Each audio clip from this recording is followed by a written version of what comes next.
Rasulullah sallallahu alaihi wasallam, ya fadal ya karamah ya hidayah ya syafa'ah, awalan akhiran birahmah, awalan akhiran bisalamah, wa ummahatina wa abaina wa jadadina wa jaddatina walil muslimin wal muslimat wal mu'minin wal mu'minat, wa khususan kita hadiahkan ruh suci Fatihah ini untuk diri kita masing-masing. Nggo dhewe sing teko dina iki kita kan biasa mengucapkan terima kasih, bersyukur dengan orang lain. Tapi kadang-kadang kita lupa berterima kasih dengan diri kita sendiri.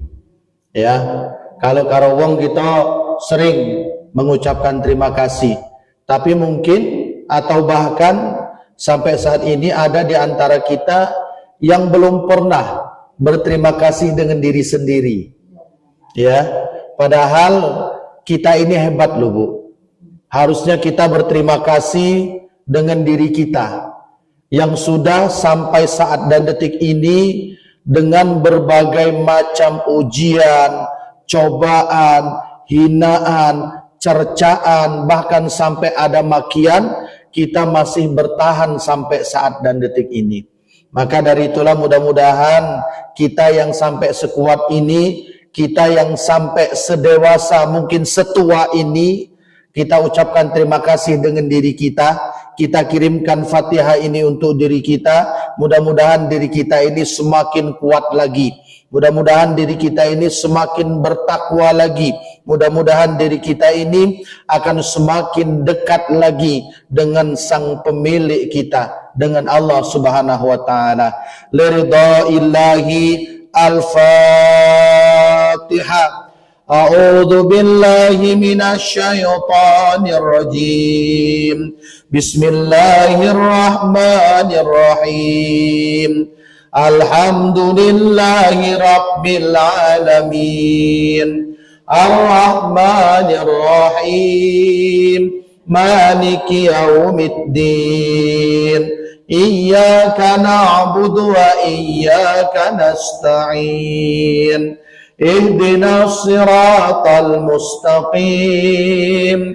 Siratal ladzina an'amta 'alaihim ghairil maghdubi 'alaihim waladdallin. Kemudian kita kirimkan Fatihah ini juga untuk kedua orang tua kita. Mungkin yang ada yang masih bersama dengan kita, namun orang tua kita sudah mulai tua dan renta. Kita doakan pada Allah, mudah-mudahan kedua orang tua kita selalu dilindungi, dikasihi oleh Allah Subhanahu wa taala sebagaimana kedua orang tua kita mengasihi sewaktu kita kecil dahulu. Kalau seandainya kedua orang tua tak ada lagi di tengah-tengah kita, dikarenakan beliau telah kembali kepada Allah, kita doakan mudah-mudahan kedua orang tua kita diampuni dosa-dosanya oleh Allah Subhanahu wa taala dan dimasukkan ke dalam surganya oleh Allah Subhanahu wa taala. Sebutkan nama kedua orang tua kita masing-masing beserta bin dan bintinya. Khususnya Allah. Ya Allah. Ya Allah, ya Allah, ya hidayah, ya Allah, ya syafa'ah, ya Allah. Dan juga kita khususkan untuk kedua orang mertua kita. Sebutkan nama kedua orang mertua kita masing-masing. Ya Allah.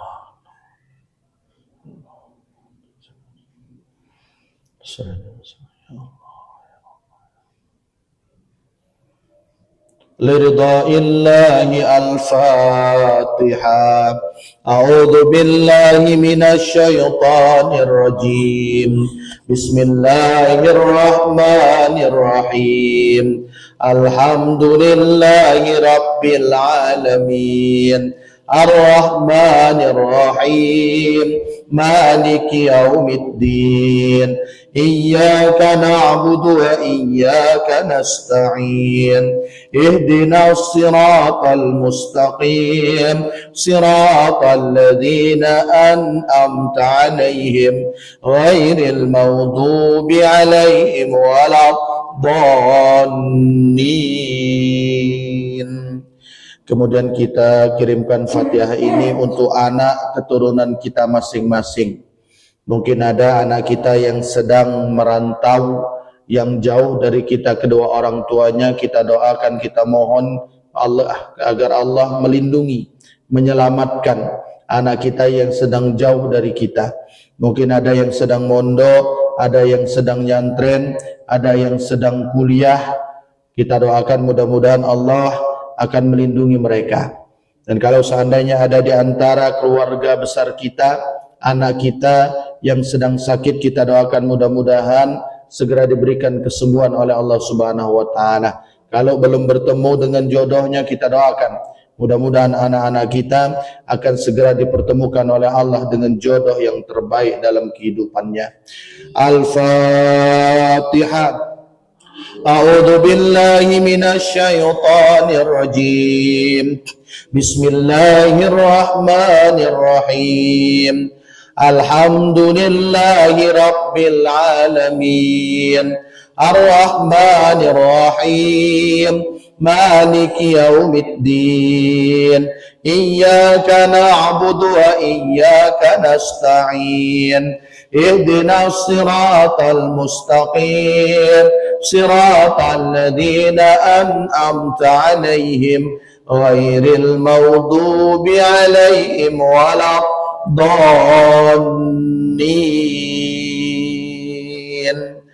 Astaghfirullahal azim. Astaghfirullahal azim. Astaghfirullahal azim. Innallaha ghafurur rahim. Ya arhamar rahimin. Ya arhamar rahimin. Ya arhamar rahimin. Farrij 'alal muslimin. La ilaha illallah. La ilaha illallah. La ilaha illallah. Muhammadur Rasulullah. Subhanallah, astaghfirullah. La ilaha illallah. Subhanallah, astaghfirullah. Subhanallah, astaghfirullah.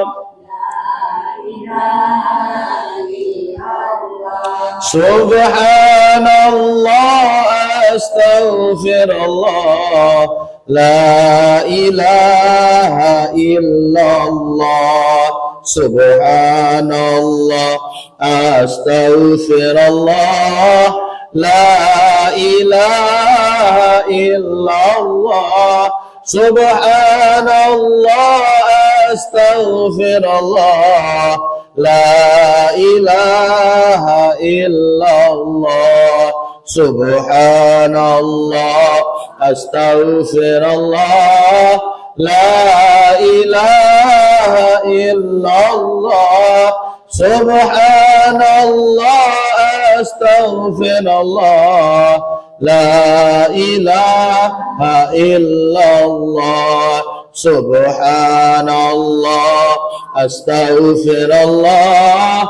la ilaha illallah, subhanallah, astaghfirullah, la ilaha illallah, subhanallah, astaghfirullah, la ilaha subhanallah,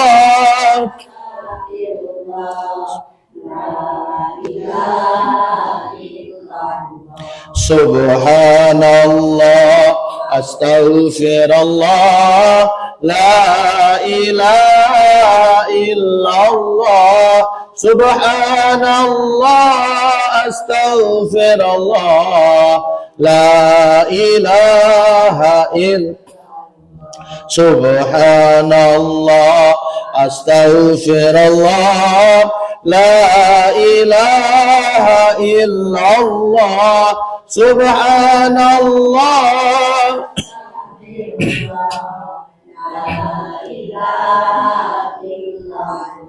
subhanallah, astaghfirullah, la ilaha illallah, subhanallah, astaghfirullah, la ilaha subhanallah, astaghfirullah, la ilaha illallah, subhanallah, astaghfirullah, la ilaha illallah, subhanallah, astaghfirullah, la ilaha illallah, subhanallah, astaghfirullah, la ilaha subhanallah, astaghfirullah, la ilaha illallah, subhanallah, astaghfirullah, la ilaha illallah, la hawla wa la quwwata illa billahil aliyyil azim.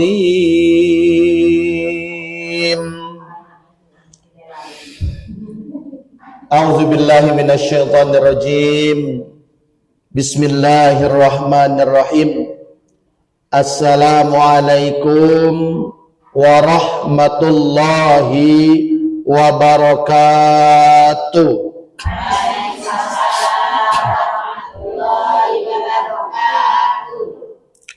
Kalau pas zikir mau piye perasaan ibu? Enak, tenang. Ya, saking tenange kalau wong sing gak iso turu, Bu. Kalau wong sing insomnia, enek penyakit jenenge Bu ya. Penyakit jenenge insomnia. Nah, wis bengi enggak turu-turu, sampai isu enggak turu-turu.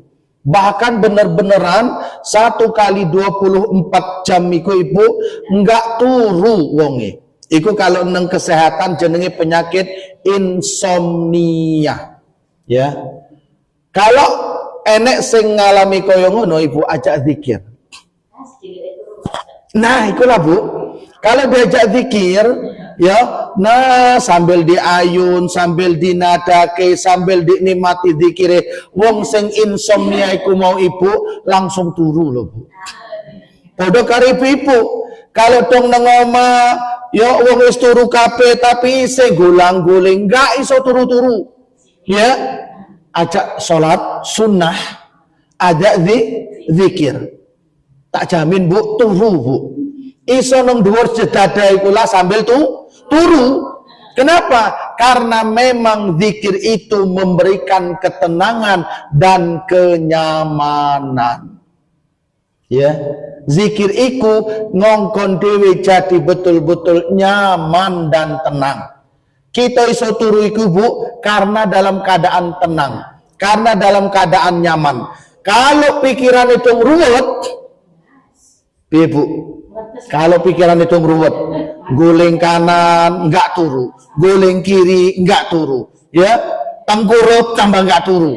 Kenapa? Karena pikiran itu ruwet. Tapi kalau pikirannya tenang, hatinya tenang, maka gampang kalau arek tu.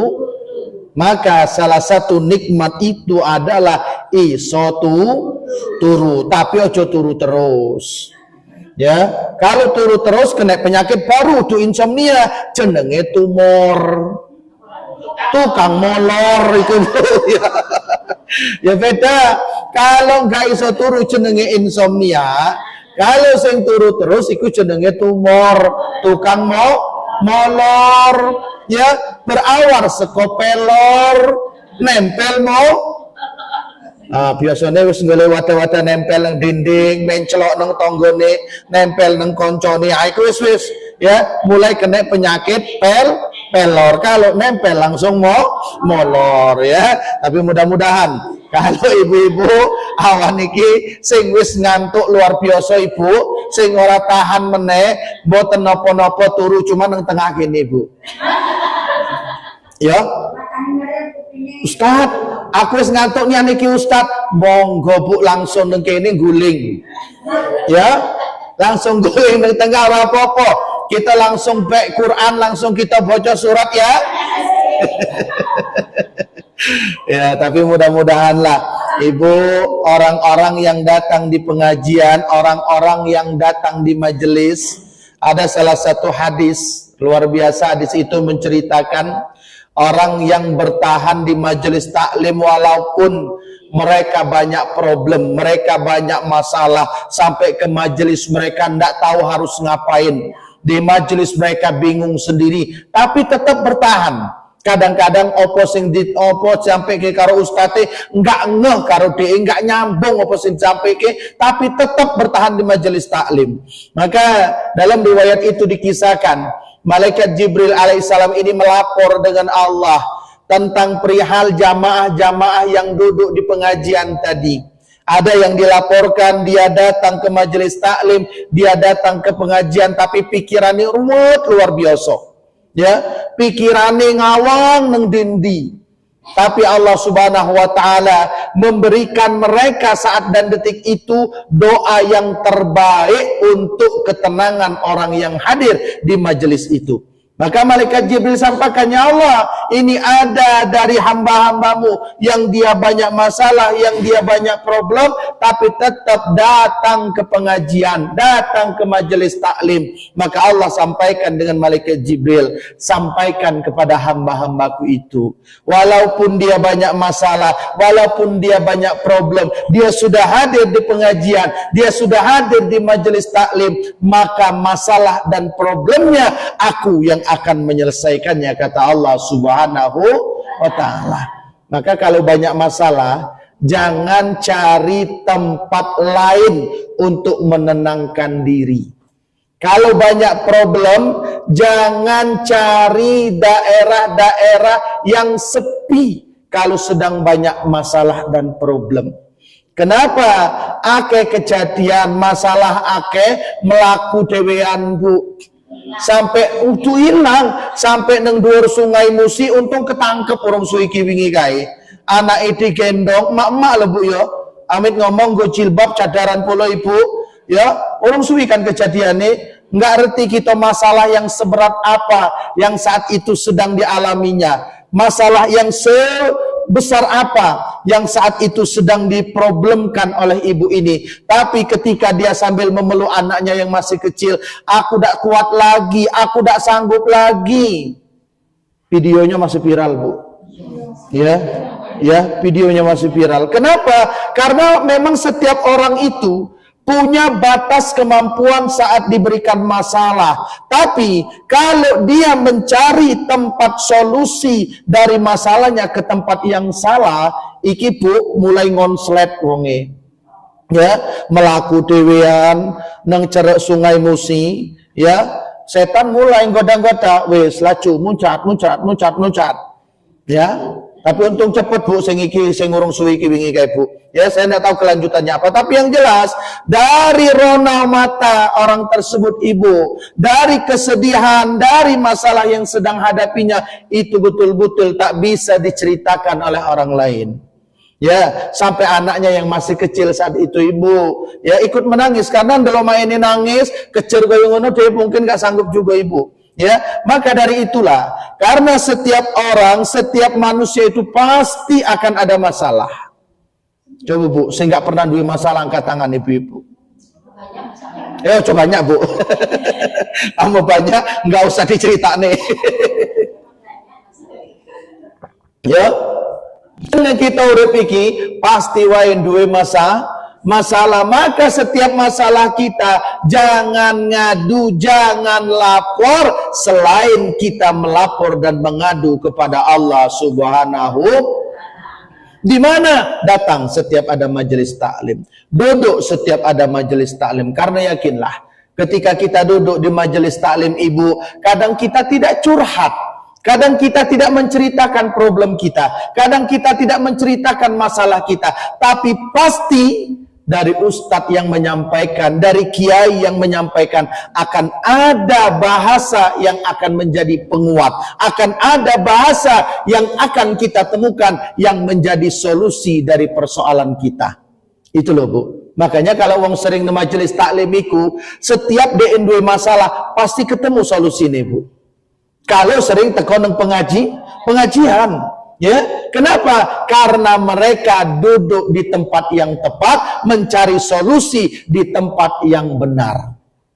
Ya, maka ibu jangan pernah tinggalkan majelis taklim. Ya, kenapa? Karena malaikat Jibril yang langsung mendoakan kita kepada Allah, dan Allah langsung menjawab doa tersebut dengan memberikan kelapangan dan kemudahan dari setiap persoalan kita, orang-orang yang senang duduk di majelis taklim. Lapor lagi malaikat Jibril, ya Allah, ada pula dari jamaah itu dari awal datang di pengajian sampai akhir molor wae kerjanane. Ya, enek Bu, seko awal ustadz assalamualaikum sampai ditutup wassalamualaikum ngorok wong ibu. Ya, apakah Allah murka? Enggak, kata Allah Subhanahu wa taala, sampaikan kepada orang tersebut. Walaupun dia tertidur di majelis taklim, walaupun dia sampai molor di majelis taklim, saya tetap memberikan rahmat kepada orang tersebut karena dia tetap berada di dalam majelis. Oh, jadi Ustaz nggak apa-apa kami turu kabeh Bu. Ya, kalau kamu turu kabeh tak tinggal ke balik karena aku.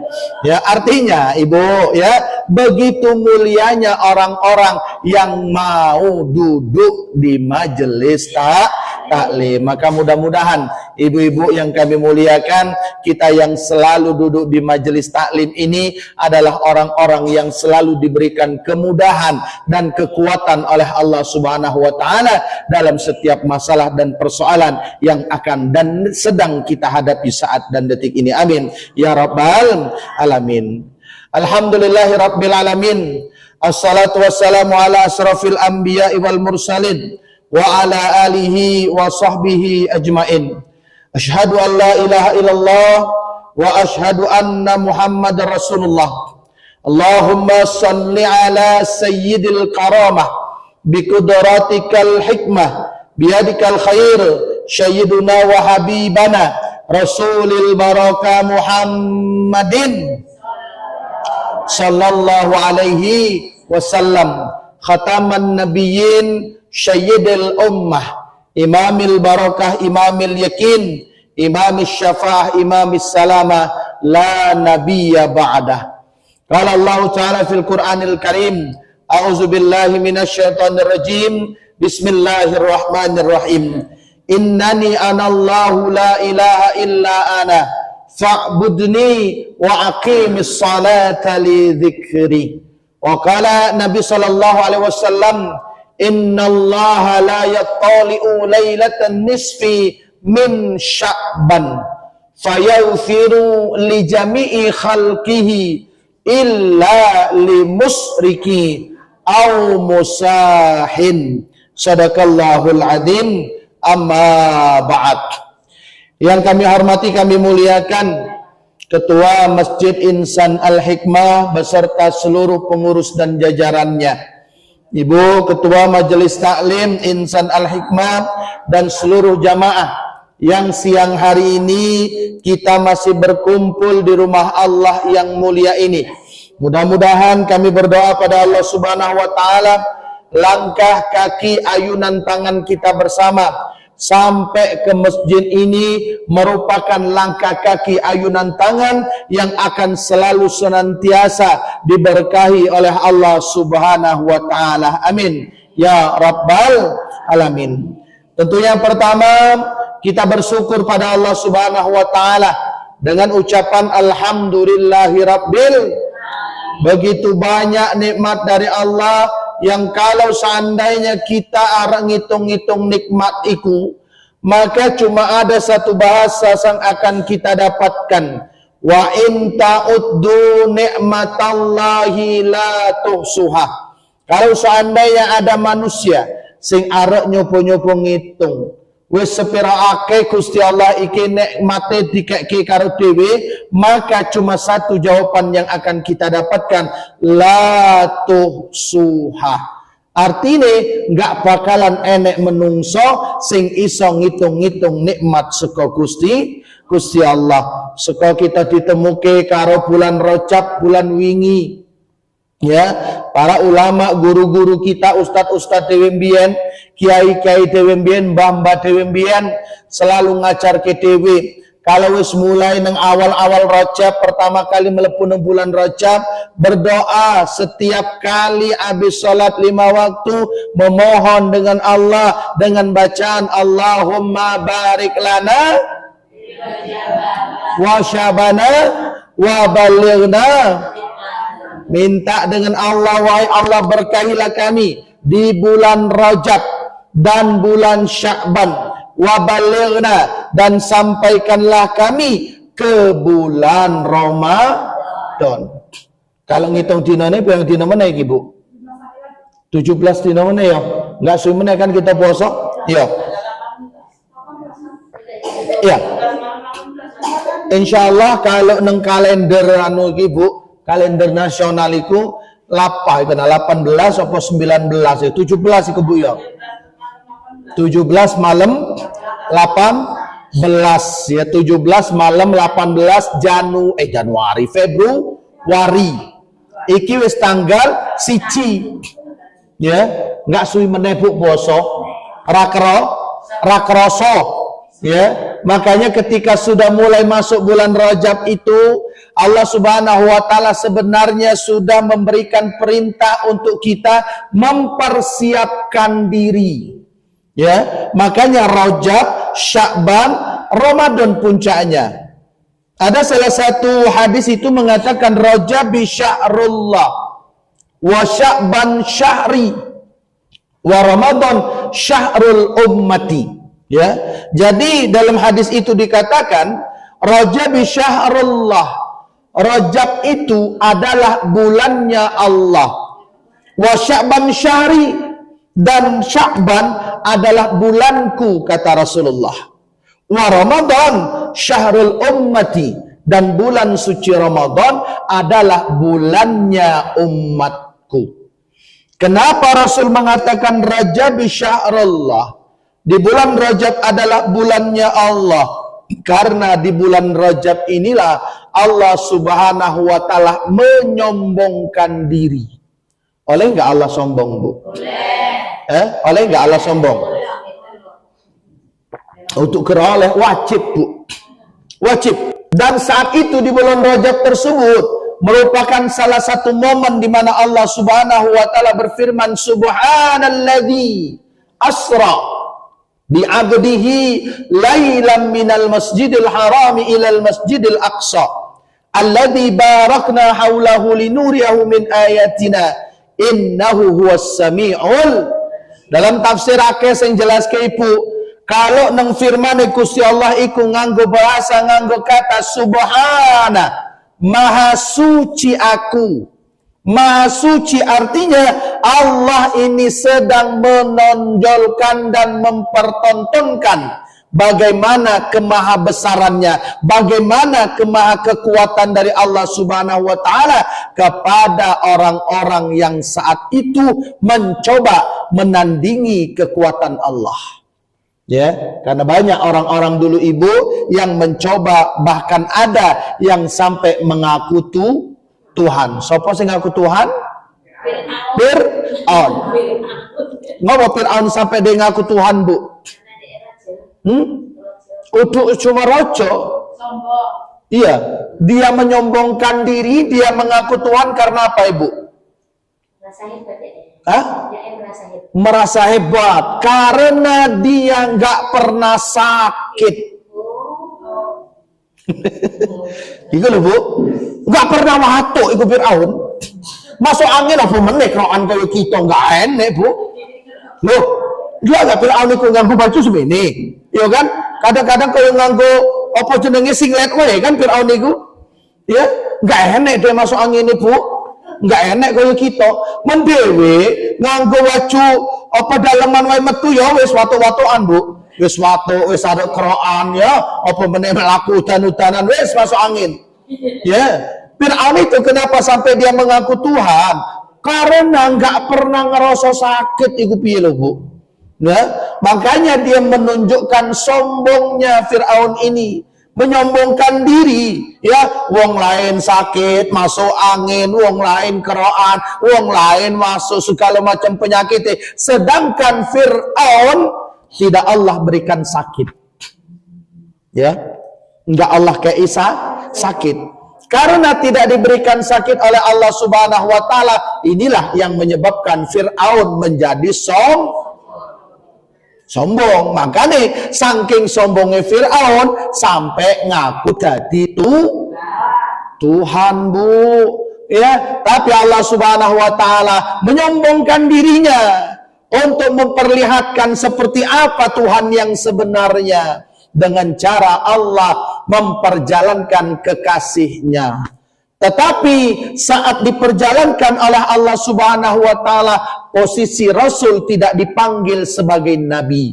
Posisi nabi tidak dipanggil sebagai rasul, bahkan tidak disebut sebagai kekasih, melainkan diperjalankan oleh Allah dengan posisi bi'abdihi, sebagai seorang Artinya itu, saat dan detik itu Nabi Muhammad diperjalankan oleh Allah Subhanahu wa taala, ya, menjadi derajatnya begitu mulia di hadapan Allah Subhanahu wa taala, bukan karena kenabiannya, bukan karena kerasulannya, bukan karena kekasihnya, tetapi karena Nabi Muhammad betul-betul saat itu menyandarkan diri hanya kepada Allah Subhanahu.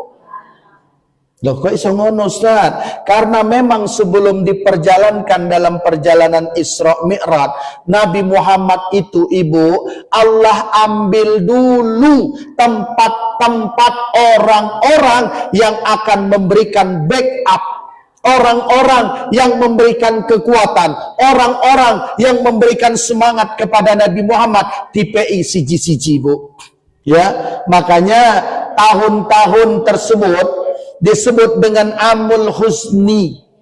Ya, kalau bosone dewe tahun-tahun kesedih. Kenapa kok tahun kesedihan bagi Nabi Muhammad?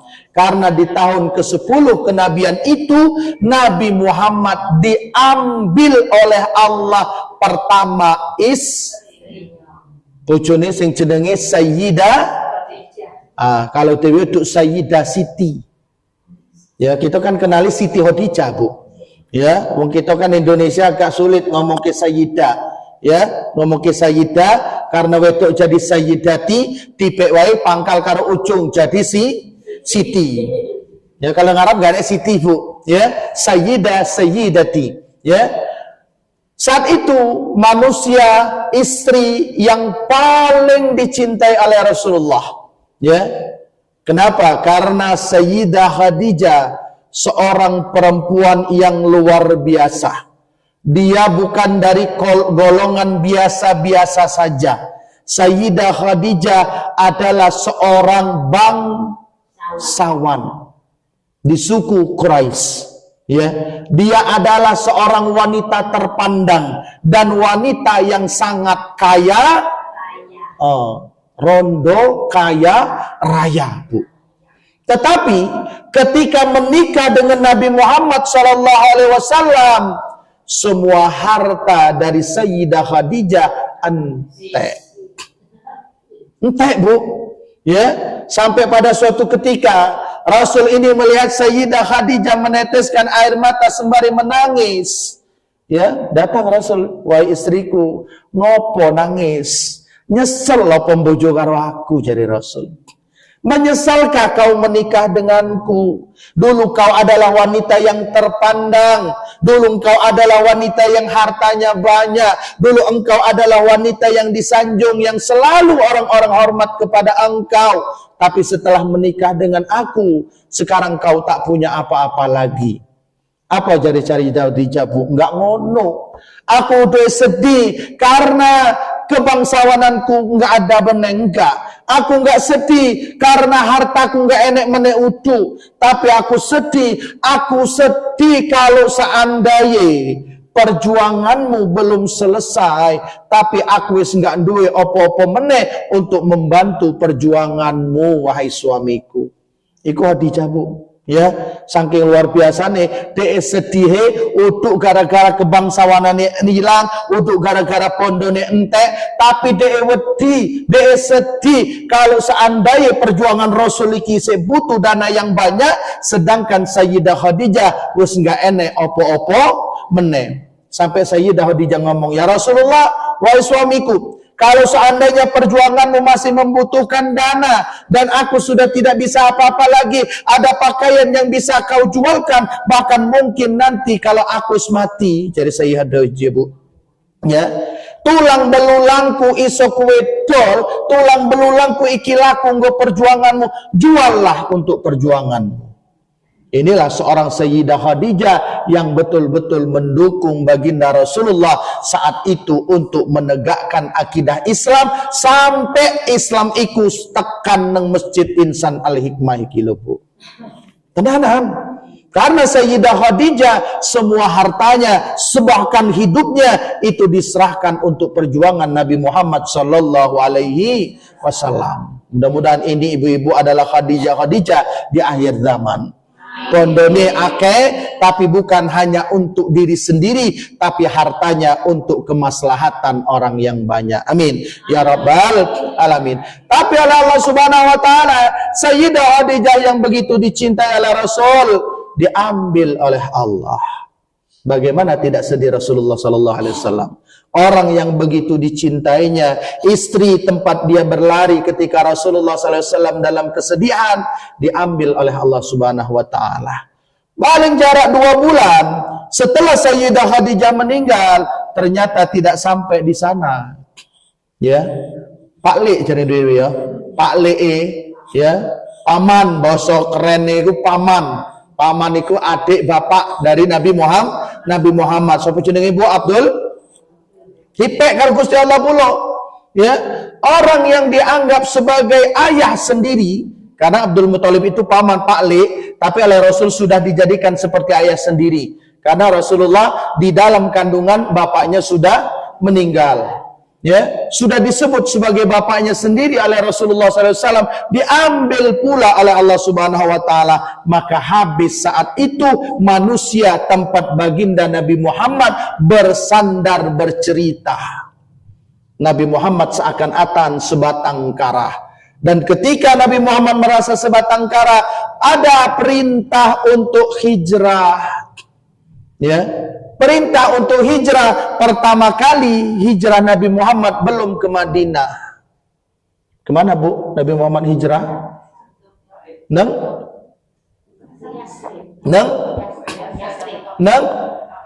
Taif, kota Taif, Bu.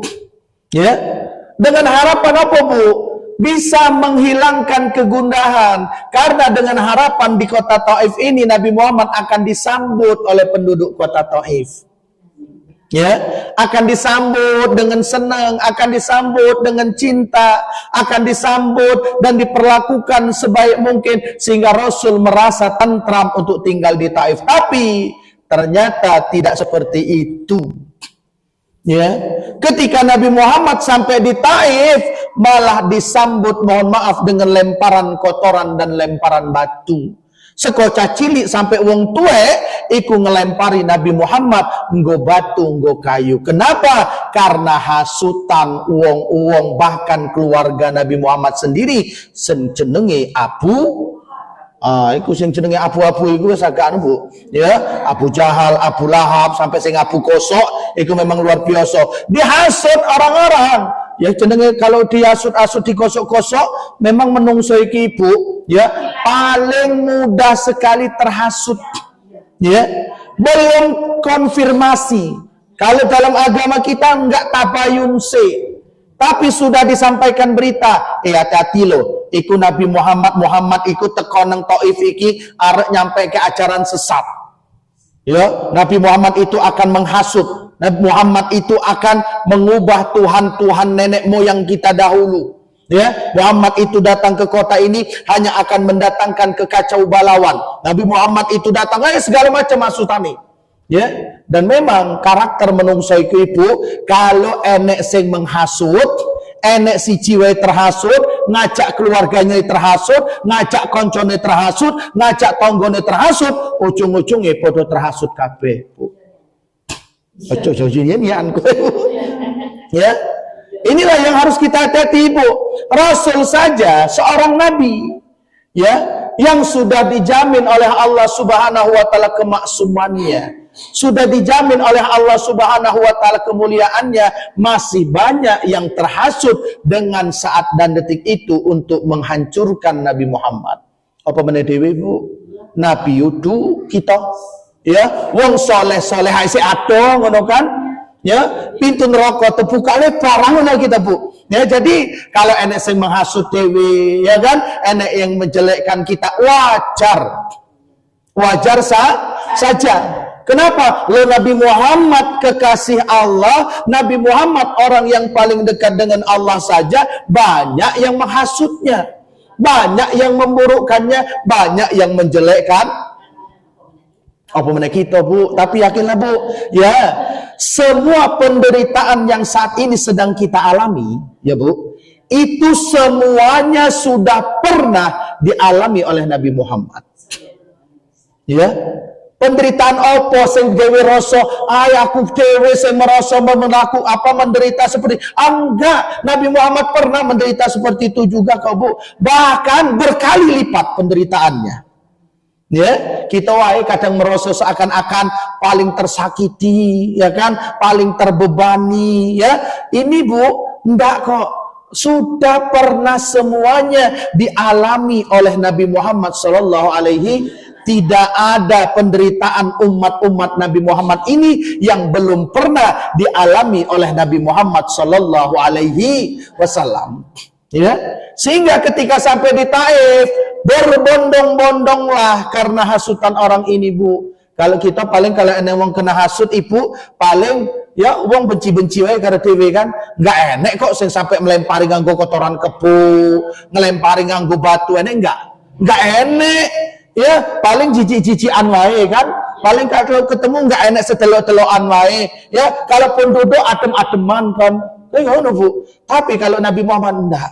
Ketika sampai di Taif, Ibu, ya, kotoran itu dilemparkan kepada Nabi Muhammad, batu itu dilemparkan kepada Nabi Muhammad, sampai malaikat yang menjaga bukit, menjaga gunung itu geram. Ya, kesel, Bu, kalau bosan di TV, wong kekasih Allah tekan nang Taif iku, bukit-bukit Taif itu dia yang menjaga, malaikat saat itu, Ibu, kesel, langsung teko karo Rasul, ya Rasul, arep diopo iki penduduk Taif? Ya, karena malaikat saat itu, Ibu, kesel tenan melihat Nabi Muhammad sudah sampai berdarah-darah dan berlumuran kotoran saat dan detik itu. Ya, apa arah iki bukit-bukit gunung-gunung nang Taif iki tak balik iki kabeh nang penduduk Taif? Ya, apa iki tak tenggelam ke kabeh iki penduduk Taif? Jadi Rasul apa, Bu? Ojo. Ya, jangan, kata Rasul. Mereka tidak tahu saya datang ke sini untuk apa. Mereka tidak ngerti saya hadir ke sini untuk apa. Ya, Rasul berdoa kepada Allah, nanti siapa tahu ada dari anak cucu dari penduduk Taif ini akan beriman kepada Allah Subhanahu wa taala. Dan ternyata benar, Ibu. Ya, benar. Nang Taif itu enggak enak agama lain, Bu. Seluruh penduduk Taif itu beragama Islam. Ya. Dan kota Taif itu menjadi kota sing cuacane adem tenan, Bu. Ya, kalau pernah nang Puncak Dempo iku, Bu, mirip nang Puncak Dempo iku ademe, Bu. Ya, bahkan terakhir kami Desember wingi kono iku, Ibu, ya, saking ademe Taif iku, Ibu, kudu nganggo jaket sing tebel 2 lapis iku, Bu.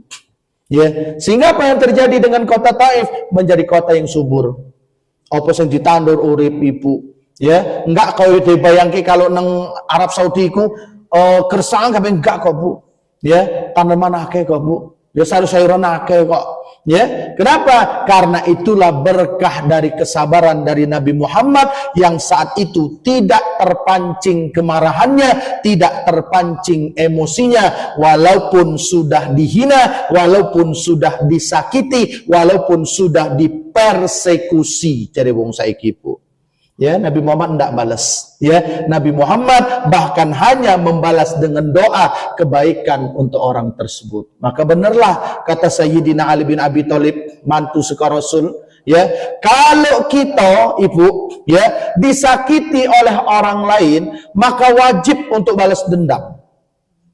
Ya, kata Sayyidina Ali bin Abi Thalib, mantunya Nabi Muhammad. Kalau kita disakiti oleh orang lain, wajib kita untuk balas dendam. Cuma cara balas dendamnya yang beda. Ya, bagaimana cara balas dendamnya? Dengan cara berbuat baik dengan orang yang telah melakukan kita dengan keburukan itu, Bu. Ya, karena balas dendam terbaik bukan melakukan hal yang sama. Kalau kita melakukan hal yang sama, Bu, loh, kalau kita melakukan hal yang sama, ikut cenderung selawe 25. Kalau 11-12, enek pedone. Ya, kalau kita melakukan hal yang sama, itu artinya selawe 2 caluk karo bela. Iku Rasul ngajarke karo dhewe, Bu. Ya, Rasul kan tidak membalas penduduk Taif dengan menimpakan. Padahal kalau Rasul gelem saat itu, Ibu, ya, kalau kita wae lah, kalau ibu kira-kira kan dilempari wong kotoran, dilempari wong karo batu, ya enggak? Kira-kira piye, Bu, ditawari karo malaikat sing jaga Gunung Dempo, piye, Bu? Alacu gasa aja ngono, Bu. Ya, untunglah Nabi Muhammad itu kesabarannya luar biasa, Bu. Ojo jadi Rasulullah. Ya, kenapa? Dari buah kesabaran inilah sehingga betul sampai sekarang penduduk Taif menjadi penduduk yang luar biasa beriman kepada Allah Subhanahu wa taala. Artinya, Ibu, jangan sampai kita mudah terpancing dengan kemarahan, jangan mudah terpancing dengan emosi, apalagi kita membalas dendam tersebut dengan cara yang sama. Tapi ketika mau berbalas dendam, balas dendamlah dengan cara membalas kebaikan. Kalau bahasa istilah itu, Ibu, kalau orang melempar kita dengan kotoran, jangan balas dengan kotoran, lemparlah dengan bunga.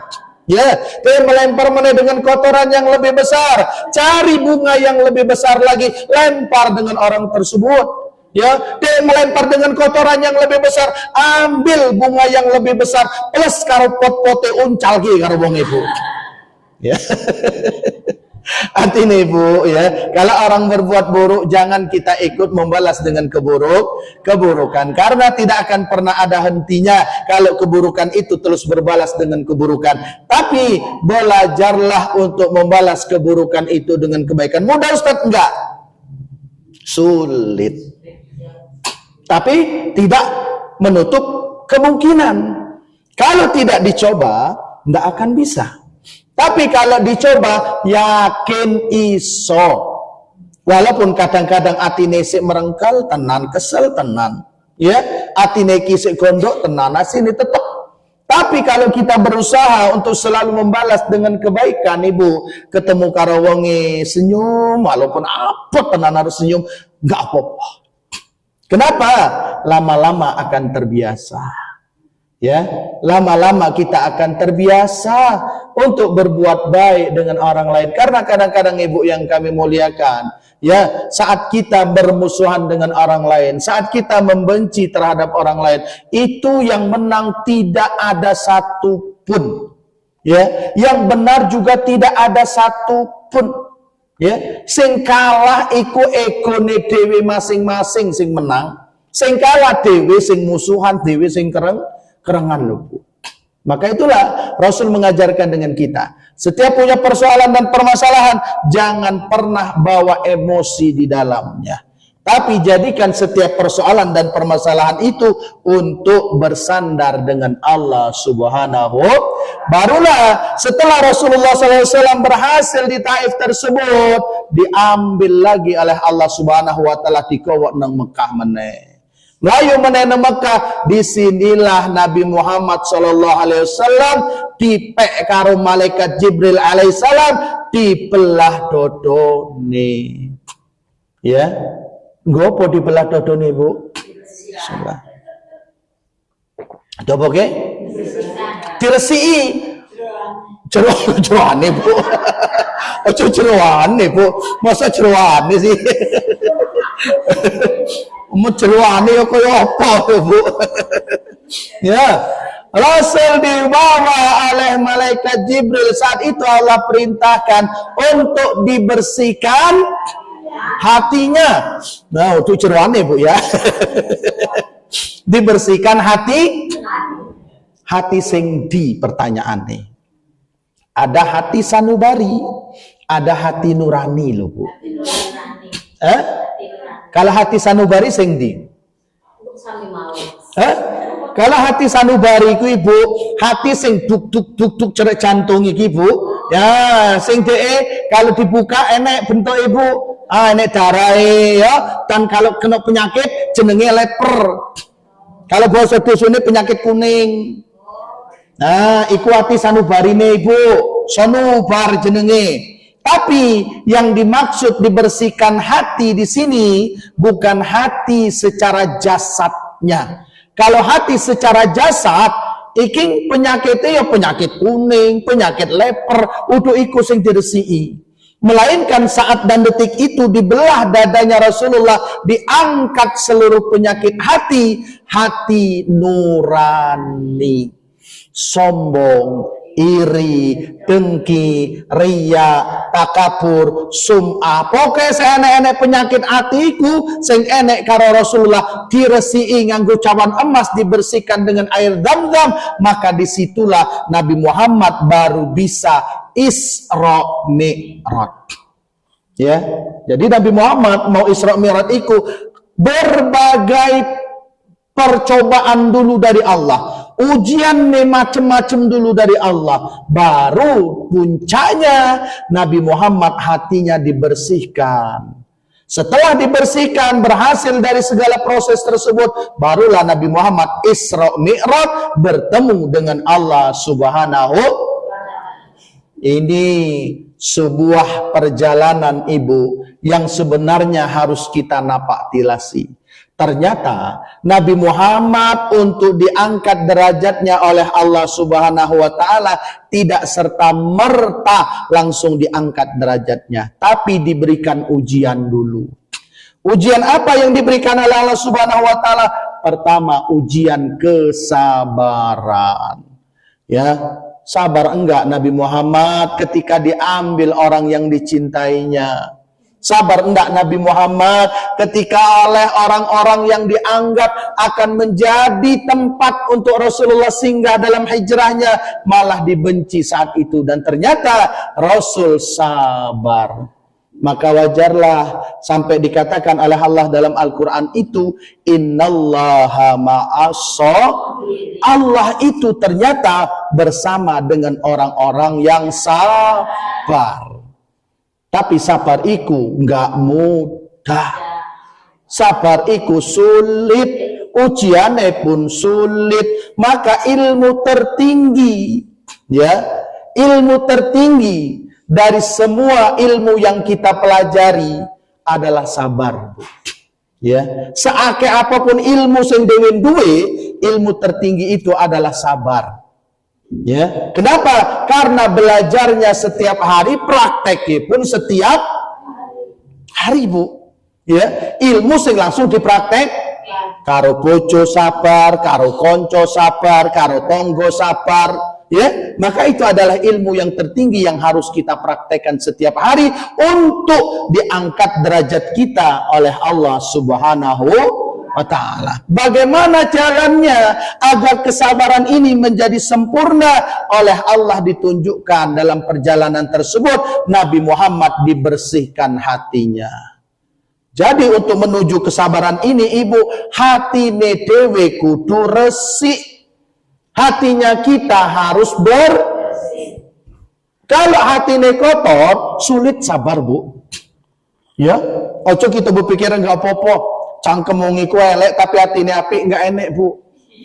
Ya, ada orang itu, Bu, ya, yang dia punya pemikiran enggak apa-apa, walaupun cangkeme iku elek, hatine apik, enggak enek ceritane. Ya, kenapa? Karena cangkem iki corong hati loh, Bu. Nah, cermine hati dewe ya cangkem. Ya, kalau cangkeme ngomongnya nyelekit, cangkeme nyakiti wong, ya hatine kaya ngono lah. Ya, maka dari itulah dalam perjalanan Isra Mi'raj ini Allah membersihkan hati Nabi Muhammad agar apa yang keluar dari kata-kata Nabi Muhammad tidak menyakiti orang lain. Maka tidak ada sejarahnya Nabi Muhammad itu nyakiti wong. Cuma pernah Rasul itu, Ibu, mungkin iki bahasa penesane Rasul, enek mbah-mbah wis tuwek tenan baikku, Bu. Wis tuwek tenan. Ya teko karo Rasul, ya Rasulullah, aku iki sholat 5 waktu, ibadah rajin, kira-kira aku iki bakal mlebu surga apa enggak? Tekon karo Rasul. Ya, iki mungkin Rasul iku penesan ya, Bu, ya. Apa jadi Rasulullah? Enggak, Bu, enggak bakalan mlebu, mbak enggak bakalan mlebu nang surga. Ya agak kaget, Bu, mbak iki mau. Ya, tapi setelah itu Rasul manggil, "Mbah, kalau bosone dhewe, Mbah." Ya, nang surga enggak enek sing tuwek. Ya, enggak enek. Kalau mbak tekon karo ya foto. Ya, mbak enggak enek nang surga, enggak iso mbak mlebu nang surga. Kenapa? Karena di surga tidak ada lagi yang tua. Di surga itu semuanya sama usianya seperti usia Nabi Isa alaihissalam dulu. Ya, Nabi Isa alaihissalam diangkat oleh Allah, usia orang-orang di surga sama seperti itu semuanya, Bu. Ya, barulah seneng baikku mau. Oh, ternyata seperti itu cara Rasul, Ibu. Ya, Rasul tidak menyakiti hati orang, bahkan Rasul ini dengan orang yang benci. Ya, pernah suatu ketika, Ibu, Rasulullah SAW ini nang pasar Madinah iku, nang kota Madinah, Ibu, tiap dino enek wong iki kalau ngomong iku nyakiti terus, Ibu. Ya, sampai dia ngomong ke ojo cari Rasul, ojo cari Nabi Muhammad. Nabi Muhammad ikut tukang tipu terus. Cuma tiap hari iki wong Yahudi, Bu, ya. Wong Yahudi iki tiap dino enek terus ngei mangane sedino 3 kali. Di Madinah iki, Bu, dikai terus mangan, sampai pada suatu ketika Nabi Muhammad SAW iki wafat, Bu. Ya, Nabi Muhammad SAW ini wafat, ya. Istrinya untuk Sayyidah Khadijah sing terakhir, Sayyidah Aisyah radhiyallahu an, ya, berpesan saat itu karena bapake sahabat Rasulullah Sayyidina Abu Bakar As-Siddiq, tekon, wahai putriku, enek enggak kira-kira amalan yang belum pernah aku lakukan semasa Rasulullah ini hidup. Apa jadi Sayyidah Aisyah? Wahai ayah, engkau adalah orang terdekat dari Rasulullah. Semua amalan telah engkau lakukan seperti apa yang dilakukan oleh Rasulullah. Tapi ada satu kebiasaan.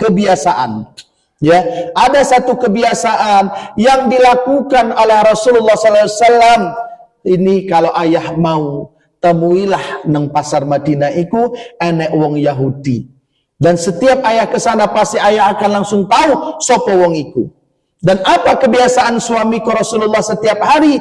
Rasulullah selalu membawakan makanan dan menyuapi orang tersebut. Ketika sampai, Sayyidina Abu Bakar As-Siddiq pun mendengar langsung dan melihat enek Yahudi tuwek wis buta gak iso nang dindi, Bu, sambil jagong sambil merepet cangkeme. Ya, cangkeme sambil merepet, ya. nangelek ke Rasulullah, jadi cerai Muhammad ikut tukang tipu. Dia nggak ngerti kalau Nabi Muhammad Rasul meninggal, Bu. Ya, dan dia tidak tahu kalau yang memberi makan itu Nabi Muhammad. Ya, Sayyidina Abu Bakar bagaimana saat itu marahnya Ibu, wis marah luar biasa Sayyidina Abu Bakar ini. Tapi karena ini sudah kadung arek melaksanakan apa sing biasa digawe ke Rasul, dia tetap memberikan makan dengan orang tersebut. Cuma wis agak terlambat karena kesel ndelok wong iki mau tiap wong lewat dia ngomong keelean ding jelek-jelekkan Rasul terus. Ya, oleh Sayyidina Abu Bakar tetap dikai pangan, Bu. Cuma bayangke kalau nggak imangan sambil kesel iku Bu. Ya, pokoknya dicicil-cicil gitu lah. Ya, langsung wis sapa kowe iki jare wong Yahudi buta iki mau, Bu. Ya, kowe tuh sing biasa ngeki aku mangan aku iki lah jare Sayyidina Abu Bakar. Enggak. Ya, wong sing biasa ngeki aku mangan, wong lembut luar biasa, tutur katanya indah luar biasa. Ya, setiap kali bahkan aku arep mangan, nggak perlu arep ngunyah koyo ngene meneh. Saking luar biasanya Rasul itu, Ibu. Ternyata setiap hari Rasul memberi makan orang ini tadi dikunyah kese baru dikekine mangan itu. Bayangkan bagaimana bentuk cinta Nabi Muhammad dengan orang yang membencinya. Ya, yo karena untune wis ente arep ngunyah nggak iso meneh, dikunyah kese baru dikekine mangan, Bu. Nah, ojo goyombang ya kira-kira kan. Tapi yang delok Ibu tetap merepet wae mbak iki mau. Ya mbak iki untuk mbaiku, untuk mbak iki. Ya, tetap berarti kayak mangan tetap koyo ngono. Enggak enak aku iki lah jadi Sayyidina Abu Bakar. Ya aku lah sing biasa ngei kowe mangan. Enggak, kowe utuk sing biasa ngei aku mangan. Enggak tahan meneh Sayyidina Abu Bakar. Nangis Sayyidina Abu Bakar, Bu. Bu, jadi deh. Ya, memang aku iki sebenarnya utuk sing biasa ngei kowe mangan. Sing biasa ngei kowe mangan, wong baru sampe ninggal. Apa jari ibu iku mau? Woi alangkapi wong iku. Sopo wong iku? Aku arep njaluk terima kasih. Aku njaluk arep ketemu meneh. Enggak pernah seumur urip aku iki ketemu wong seapik DE. Baru Sayyidina Abu Bakar ngomong, Bu, kalau ibu arep ngerti sopo wong sing ngei mangan, sing akhlake apik, sing ibu critake, ikulah wong sing setiap hari ibu elek-elekke. Ikulah wong sing setiap hari ibu jelek-jelekkan, di depannya ibu memburuk-burukkannya, tapi dia selalu memperlakukan ibu dengan sebaik mungkin. Itulah kekasih Allah, itulah baginda Nabi Muhammad sallallahu alaihi. Baru tersadar ibu itu mau. Sehingga di depan Sayyidina Abu Bakar dia langsung mengucapkan 2 kalimat syahadat. Artinya ibu, beginilah kesabaran Rasul. Beginilah cinta dari seorang Nabi Muhammad yang menunjukkan bahwasanya dengan cinta dan kesabaran orang-orang yang benci akan menjadi cinta. Ya, apalagi orang yang sudah cinta akan semakin menjadi jatuh cinta. Apalagi ibu nanti mudah-mudahan kalau sampai ke Madinah, sampai di depan makam Rasulullah ibu, itu tidak ada suasana cinta yang paling teduh dan paling syahdu, Bu. Kenapa?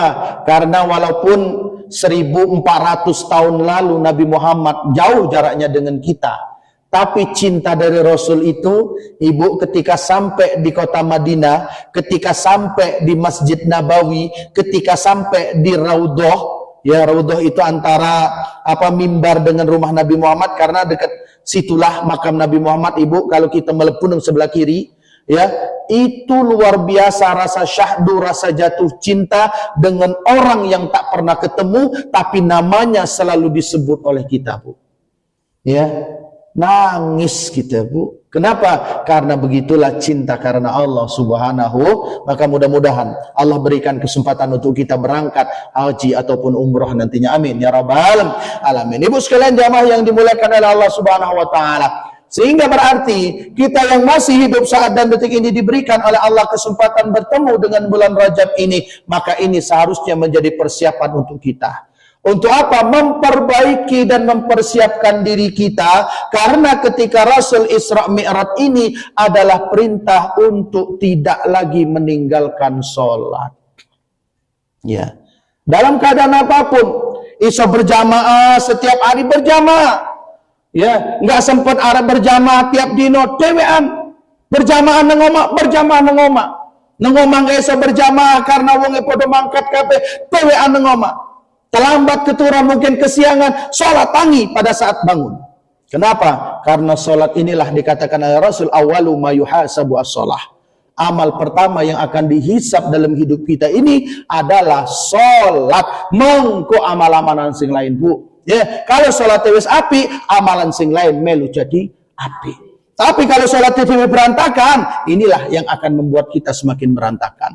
Maka ada pepatah yang mengatakan, Ibu, kalau kehidupan kita semakin banyak sekali persoalan yang tak terselesaikan, urung kelar masalah sing siji, teko mana sing siji ne? Urung kelar sing siji iki, teko mana sing siji ne? Enggak usah golek solusi yang lain, enggak usah golek cara menyelesaikan yang lain. Cukup kalau ingin mencari solusinya, perbaiki sholatmu.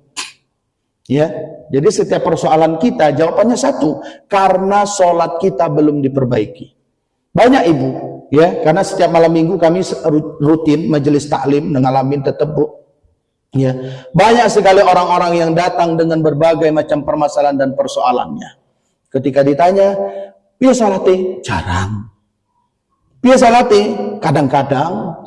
Piye salate? Enggak pernah nian sholat. Artinya ibu, bener. Ya, orang yang banyak problem, yang banyak masalah dan tak ketemu-ketemu, ya, jalan keluar dari masalah jawabannya satu, karena salate ora dicoko. Ya, kalau salate dicoko, salatnya diperbaiki, maka yakin Allah yang akan memberikan jalan keluar dari setiap permasalahan dan persoalan dalam kehidupan kita. Ini yang pertama, kenapa Rajab itu dikatakan sebagai bulannya Allah. Ini persiapannya. Kemudian yang kedua, wa Sya'ban syahri, dan bulan Sya'ban adalah bulanku. Bulan ini Ibu, ya. Kenapa bulan ini dikatakan oleh Rasulullah sebagai bulanku? Karena di bulan inilah di mana Rasulullah SAW paling akeh puasa selain Ramadan. Jadi Rasul itu paling banyak puasa di bulan selain Ramadan adalah di bulan Sya'ban. Kenapa? Karena dalam hadisnya Rasul mengatakan, aku ingin ketika amalanku diangkat kepada Allah Subhanahu wa taala. Makanya ada salah satu malam, di malam bulan Sya'ban ini dikatakan sebagai malam di mana amal catatan kehidupan kita dibawa dengan Allah. Ya, jadi malaikat rakib atid iki laporan lah tutup buku kira-kira, Bu. Ya, jadi amalan kehidupan kita dari awal sampai akhir itu di pas pertengahan malam bulan Sya'ban itu tutup buku dibawa dengan Allah. Maka Rasul katakan, aku ingin ketika buku catatan kehidupanku ditutup dibawa dengan Allah, aku ingin dalam keadaan sedang berpuasa. Makanya Rasul lebih banyak berpuasa, sehingga adalah di malam-malam terakhir, malam-malam pertengahan Sya'ban dikatakan sebagai malam nisfu Sya'ban. Cuma wong dhewe tak mengenal Sya'bannya, tak mengenal nisfu Sya'bannya, tapi lebih kenal dengan bulan Ruwah. Ya, bawaku Bu, setiap aku tekan biyen di kuning, kita lah bulan apa ini neng, lah bulan Ruwah. Ya, tatai kunci kuning apa sangka dikicek ka bulan Ruwah, lidek lah mengagi kita ka puasa. Duaan. Iya Bu, ya. Setiap ditekon kalau wis cerek-cerek bulan puasa, ya, dia mengatakan bulan Ruwah. Dan itu benar. Kalau didelok nang kalenderiku enek nang ngisor iku Bu cilik. Kalender sing iku enek telu. Nah, enek telu kalender iku Bu. 3 penanggalan. Pertama penanggalan Hijriah, ya, sing Rajab, Sya'ban iku Hijriah. Yang kedua Masehi, Januari, Februari, Maret. Yang ketiga itu kalender Jawa. Dan kalender Jawa inilah yang penanggalannya, penghitungannya sama dengan kalender Hijriah. Ya, dan ketika masuk Sya'ban, nang kalender Jawa itu masuk bulan Ruwah. Ya, namanya bulan Ruwah, Ibu. Muncullah kebiasaan, muncullah culture bosone wong saiki.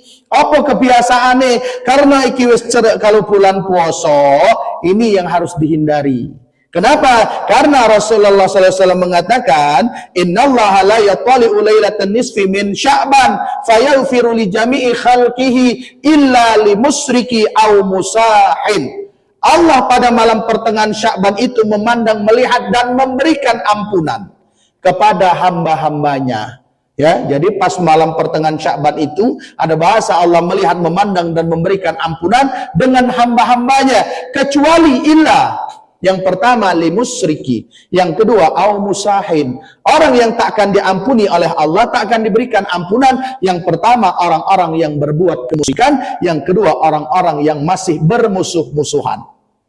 Yang pertama, kenapa dikatakan orang yang berbuat kemusyrikan? Karena ada pendapat yang mengatakan kalau bulan Ruah ini adalah bulan di mana arwah iku balik.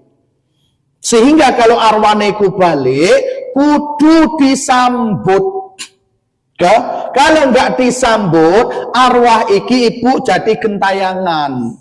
Kalau arwahnya gentayangan, putune jadi sakit, keluarganya jadi sial.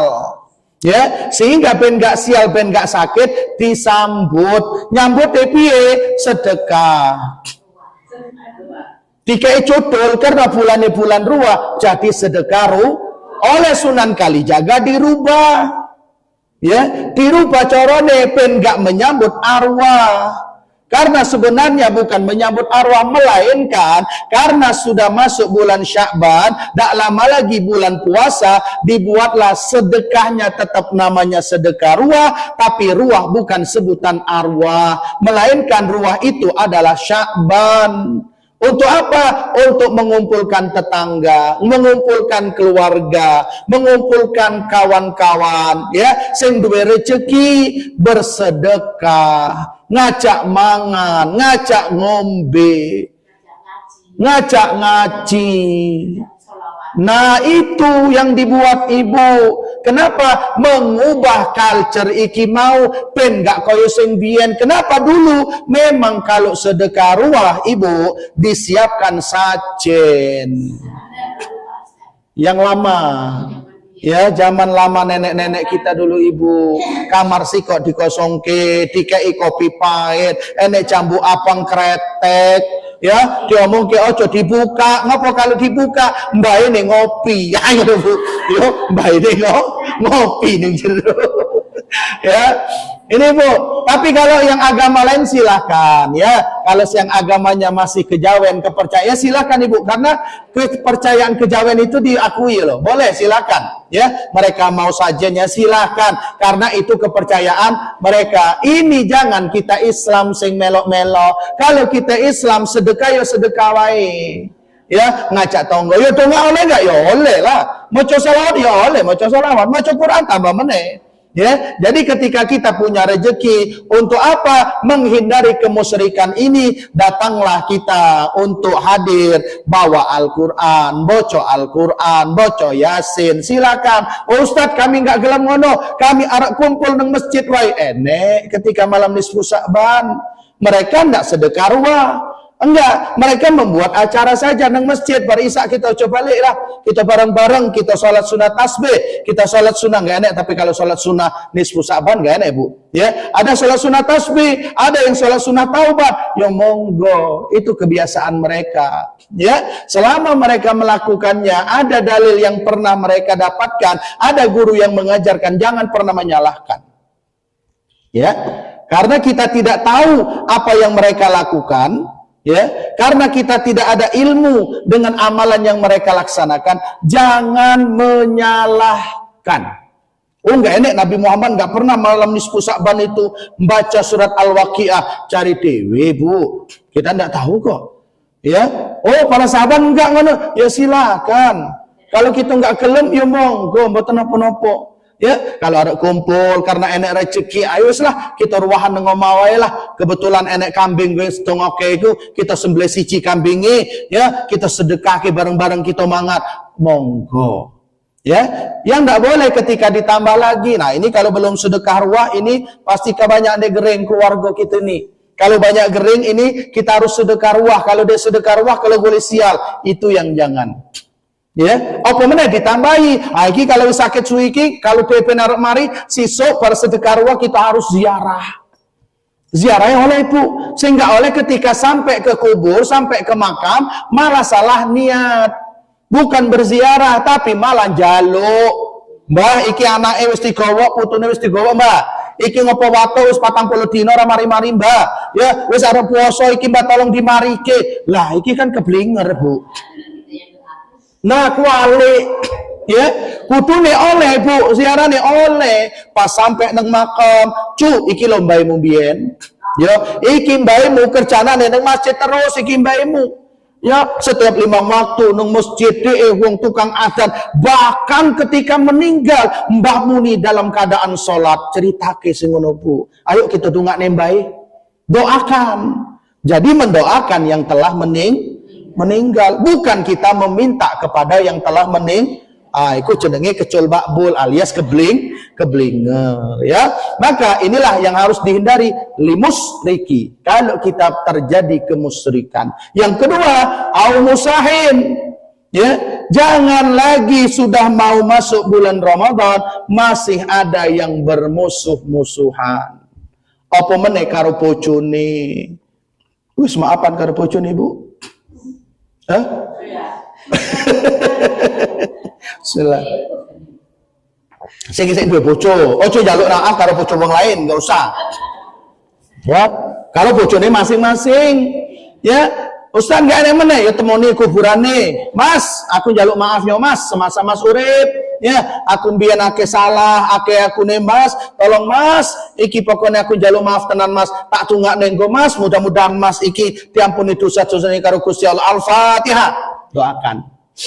Ya, kenapa? Karena itulah yang ditunggu oleh yang telah tiada orang yang telah kembali dengan Allah Subhanahu wa taala. Maka ayo ibu-ibu, kita saling bermaafan terhadap orang-orang yang ada di sekitar kita, khususnya dengan suami, dengan istri, dengan anak, dengan keluarga. Jangan ada dusta di antara kita. Menjelang bulan suci Ramadan, pen enak ngucapkan marhaban ya Ramadan. Selamat datang wahai bulan suci Ramadan. Selamat datang wahai bulan yang penuh keberkahan, bulan yang penuh ampunan. Allah akan memberikan ampunan. Bagaimana ceritanya? Kalau kita karo koncone dewe, karo tonggone dewe, karo keluargane dewe, karo pasangane dewe isik kerengan. Karena syarat Allah mengampuni dan memaafkan ketika dengan orang-orang yang ada di sekitar kita, kita sudah saling mengikhlaskan, saling memaaf. Berat-berat. Makanya surga itu tidak murah. Surga itu tidak mudah. Bahkan dikatakan seperti memasukkan unta nang lubang, saking sulite, saking berate. Tapi kalau Allah Subhanahu wa taala sudah memberikan jalan, opo sehingga kun fayakun dari Gusti Allah, asalkan kita mau menjalaninya. Maka ayo ibu-ibu yang kami muliakan, hindarilah kemusyrikan dan ayo kita saling bermaafan. Mudah-mudahan Allah Subhanahu wa taala akan menjadikan kita mudah dan mau menjalani bulan suci Ramadan ini dengan sebaik mungkin tanpa ada halangan apapun. Amin ya rabbal alamin. Liridhaillah wa syafaati Rasulillah. Al-Fatihah. A'udzu billahi minasyaitonir rajim. Bismillahirrahmanirrahim. Alhamdulillahirabbil alamin arrahmanir rahim maliki yaumiddin. Iyyaka na'budu wa iyyaka nasta'in. Ihdinas siratal mustaqim. Siratal ladzina an'amta 'alaihim ghairil maghdubi 'alaihim waladdallin. A'udzu billahi minasyaitonir rajim. Bismillahirrahmanirrahim. Alhamdulillahirabbil alamin. Wassalatu wassalamu ala asrafil anbiya'i wal mursalin wa ala alihi wa sahbihi ajma'in. Hamdan syakirin hamdan yuafi ni'amahu wa yukafi'u madidan. Ya Rabbana lakal hamdu kama yanbaghi li jalali wajhikal karim wa 'azimi sultanik. Allahumma salli ala sayyidina Muhammad wa ala ali sayyidina Muhammad. Allahumma tubtu anhu wa aslamtu wa aqulu la ilaha illallah, la ilaha illallah, la ilaha illallah Muhammad Rasulullah. Allahumma ya kasiran nawal wa ya da'imal wisal wa ya hasanal fi'al wa ya raziqal ibadi ala kulli khairin bi ni'matil iman wal islam. Allahumma barik lana fi Sya'ban wa balighna Ramadan. Allahumma barik lana fi Sya'ban wa balighna Ramadan. Allahumma barik lana fi Sya'ban wa balighna Ramadan. Rabbi ja'alni muqimas salati wa min zurriyyati rabbana wa taqabbal du'a. Rabbana atina fid dunya hasanah wa fil akhirati hasanah wa qina adzabannar. Walhamdulillahi rabbil alamin. Taqabbalallahu minna wa minkum. Wassalamu alaikum warahmatullahi wabarakatuh.